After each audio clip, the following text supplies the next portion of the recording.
Bien-aimés frères et sœurs, que la grâce et la paix de Dieu soient avec vous. Soyez bénis dans le nom précieux de notre Seigneur et Sauveur Jésus-Christ. Nous étudions le ministère terrestre de Jésus. Et nous avons vu que Jésus a prêché la bonne nouvelle et l'obligation de se repentir. Nous avons aussi déjà abordé le fait que Jésus a enseigné qu'il faut mener une vie juste. Aussi que Jésus a prouvé qu'il est le Fils de Dieu, le Messie promis par l'Ancien Testament. Et nous avons aussi vu que Jésus a encouragé les hommes à mettre leur confiance en lui. Et également, Jésus a guéri les malades. Jésus a chassé les démons. Jésus a répondu aux besoins physiques des gens. Aujourd'hui, nous voyons Jésus a instruit ses disciples dans la parole de Dieu.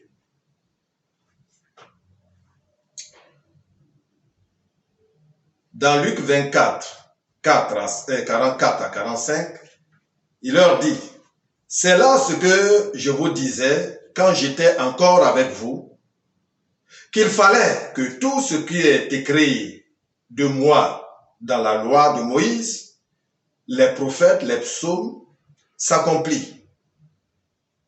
Alors, il leur ouvrit l'intelligence pour comprendre les Écritures.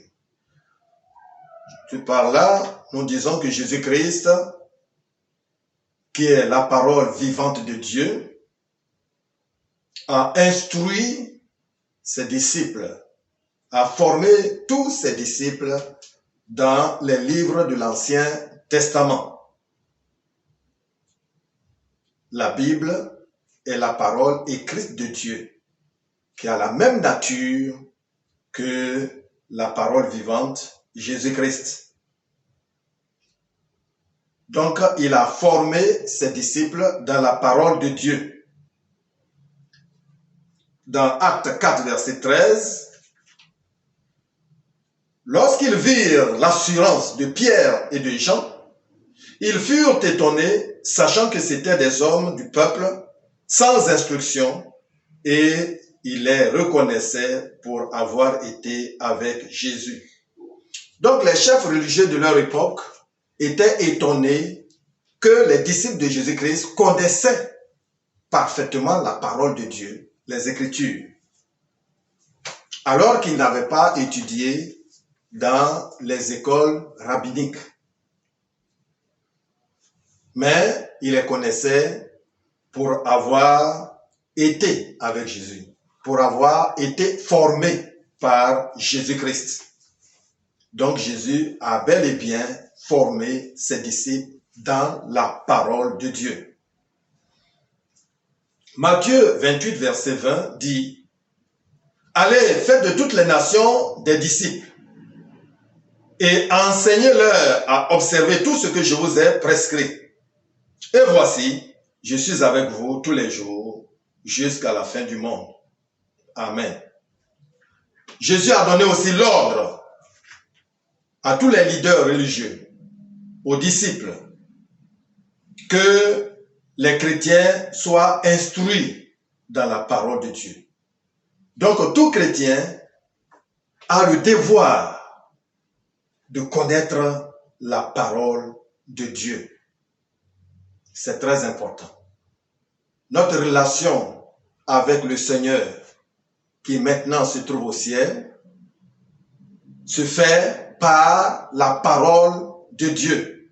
Donc, nous devons, la parole écrite de Dieu, donc nous devons vraiment connaître cette parole pour avoir une meilleure relation avec le Seigneur Jésus-Christ. Et c'est ce que les premiers chrétiens ont fait dans Actes 2, 41 à 42.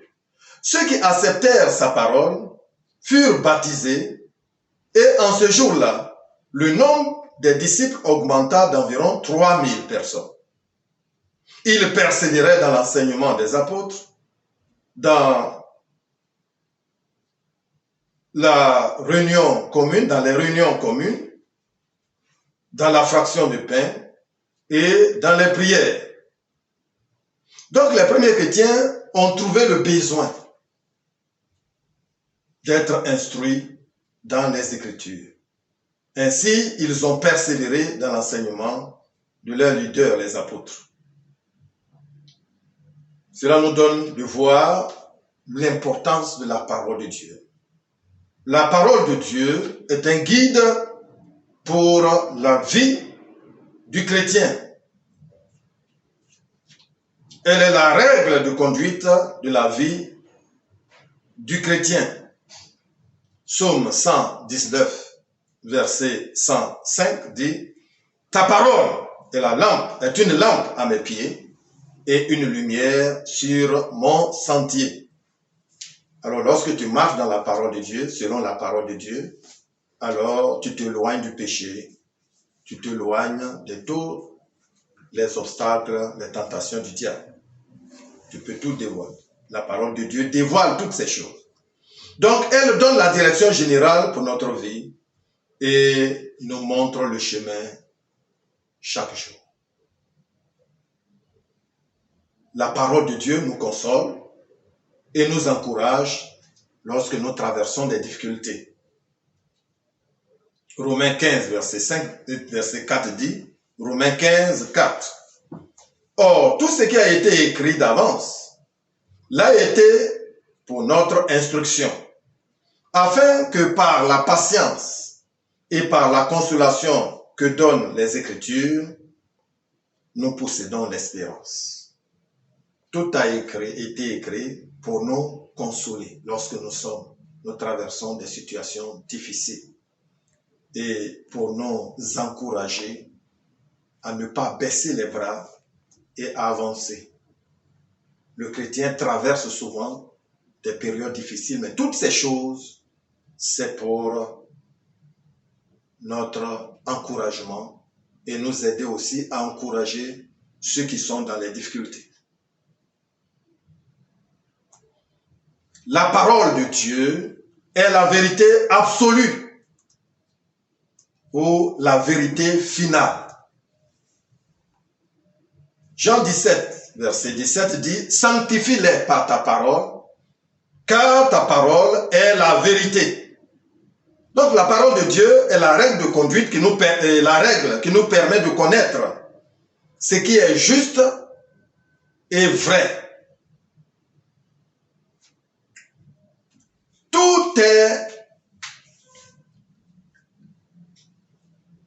Tout ce qui est contraire à la parole de Dieu est faux. Et ça, nous devons garder dans notre esprit. Tout ce qui est contraire à la parole de Dieu ne peut pas être vrai.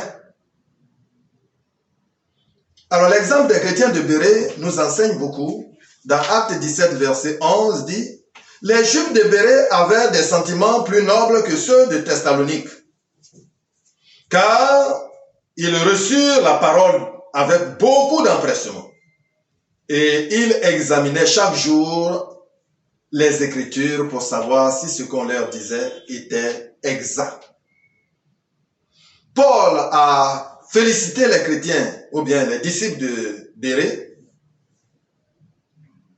parce qu'ils reconnaissaient que l'autorité de l'Écriture est plus grande que celle des leaders de l'Église.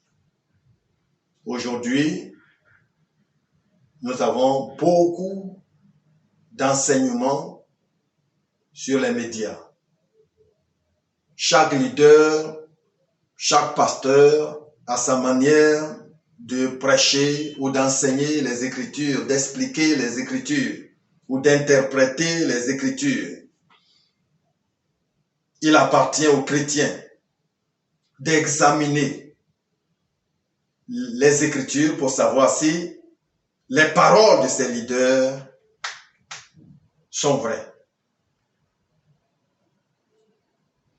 Donc, il reconnaissait l'autorité des Écritures plus grande que celle des leaders politiques, des leaders religieux. Et aussi, il examinait chaque jour les Écritures pour vérifier si les paroles des leaders étaient vraies. Nous devons tous adopter ce comportement. Parce que si tu agis ainsi, tu ne peux jamais te perdre. Tu vas toujours demeurer dans la vérité. Parce que tu utilises la parole de Dieu pour juger toutes les paroles, que ce soit des leaders, que ce soit du diable, et demeurer toujours dans la vérité. La parole de Dieu est notre nourriture spirituelle. C'est la nourriture spirituelle du chrétien. Matthieu 4, verset 4, Jésus répondit et dit, il est écrit, l'homme ne vivra pas de pain seulement, mais de toute parole qui sort de la bouche de Dieu. 1 Pierre 2, verset 2 dit aussi, désirez comme des enfants nouveau-nés le lait spirituel et pur, afin que par lui, vous croissiez pour le salut. Vous croissiez pour lui. Donc, en nous nourrissant quotidiennement de la parole de Dieu, nous grandissons pour ressembler à Christ. Et ça, c'est le but de chaque chrétien. C'est ressembler à Jésus par sa vie morale, par son obéissance, par la connaissance de la parole de Dieu. Romains 8, verset 29. Dieu a décidé d'avance de nous faire ressembler à son Fils Jésus-Christ, afin que son Fils soit l'aîné d'une grande famille. Dans la Bible version 8 secondes dit, Dieu nous a prédestinés à être à l'image de son Fils, afin que son Fils soit le premier-né de beaucoup de frères. Donc, l'objectif de Dieu, le but de Dieu, c'est que chaque chrétien ressemble moralement à Jésus-Christ. Ses paroles, sa conduite, ses pensées et sa connaissance de la parole de Dieu doit ressembler à Jésus-Christ. La parole de Dieu a la puissance de changer la vie. Elle amène les non-croyants à se convertir. Romains 1, verset 16 dit, « Car je n'ai point honte de l'évangile de Christ. C'est la puissance de Dieu pour le salut de quiconque croit, du juif premièrement, puis du grec. » Bien-aimés frères et sœurs, les miracles éveillent notre conscience, mais les miracles ne nous sauvent pas. C'est bien de faire des miracles, mais c'est la parole, la foi en la parole de Dieu qui nous sauve, qui change notre vie. Les miracles n'ont jamais pu changer la vie de quelqu'un. Le Seigneur en a fait plusieurs. Mais le jour où il devrait être crucifié, il était jugé, tout le monde l'a renié. Sauf ceux qui ont reçu la parole dans leur vie, que la parole a changé leur vie. La parole de Dieu, donc la parole de Dieu fait naître de nouveau. Elle produit une vie nouvelle. 1 Pierre 1, verset 23 dit, « Puisque vous avez été régénérés, non par une semence corruptible, mais par une semence incorruptible, par la parole vivante et permanente de Dieu. » Donc la parole de Dieu nous fait naître de nouveau. Elle est comme une semence qui ne meurt pas, mais qui dure toujours. Donc si cette parole de Dieu est dans notre vie, alors notre vie devient la vie de Dieu et nous ne pouvons pas, au bout d'un certain temps, devenir païens. ou renier Dieu. Parce que la parole incorruptible de Dieu habite notre vie. La parole de Dieu combat également le péché. Elle purifie. Psaume 119, verset 9 et verset 11 dit: comment le jeune homme rendra-t-il pur son sentier en se dirigeant d'après ta parole? Au verset 11, je serre ta parole dans mon cœur afin de ne pas pécher contre toi. Donc, elle purifie. Quand tu lis la parole de Dieu, tu découvres les péchés qui se trouvent dans ta vie. Tu te répands et tu abandonnes. Alors, chaque fois que tu le fais, la parole de Dieu te rend pur. La parole de Dieu aussi te préserve de péché. C'est-à-dire, la parole de Dieu te garde de péché.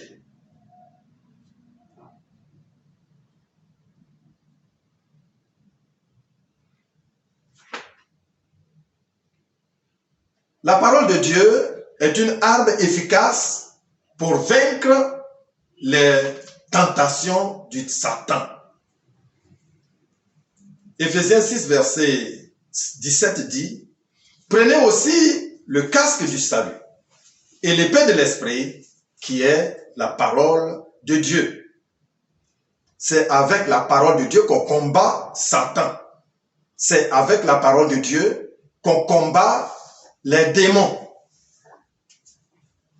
Et il n'y a pas d'arme contre la parole de Dieu. Il n'y a pas d'arme contre la vérité de la parole de Dieu. Mais nous avons des armes pour la vérité qui est la parole de Dieu.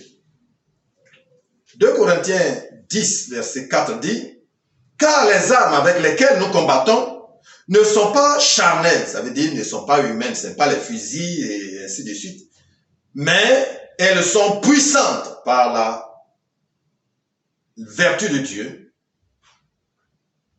pour renverser les forteresses. Donc, la parole de Dieu vient de Dieu, elle a la puissance créatrice, elle a la puissance pour combattre et renverser tout ce qui s'oppose à la vérité. Donc ce n'est pas la peine, vraiment les chrétiens, de se bagarrer, mais il suffit seulement d'utiliser la parole de Dieu, parce que il n'y a pas d'arme contre la vérité. Mais au contraire, nous possédons les armes de la parole de Dieu qui est la vérité. Avec cette parole, nous pouvons vaincre toutes choses. Alors, le but de la parole de Dieu est de nous former, de nous instruire pour que nous devenions des chrétiens mûrs et préparés à toute bonne œuvre. 2 Timothée 3, verset 16 dit: toute écriture est inspirée de Dieu et utile pour enseigner, pour convaincre, pour corriger, pour instruire dans la justice, afin que l'homme de Dieu soit accompli et prêt à toute bonne œuvre.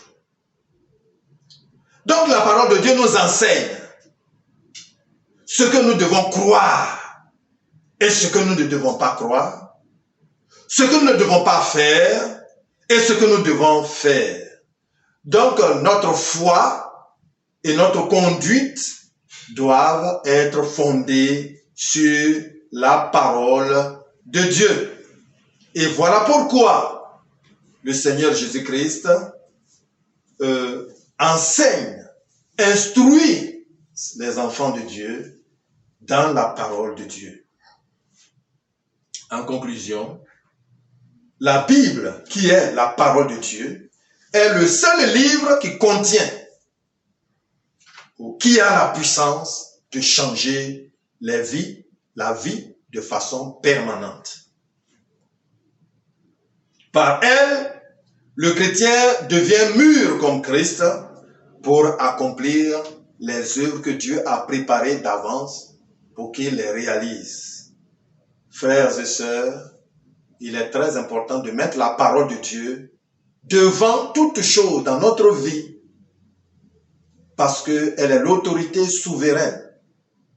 Souvent, les prophéties que nous recevons dans nos églises ne se réalisent pas à 100%.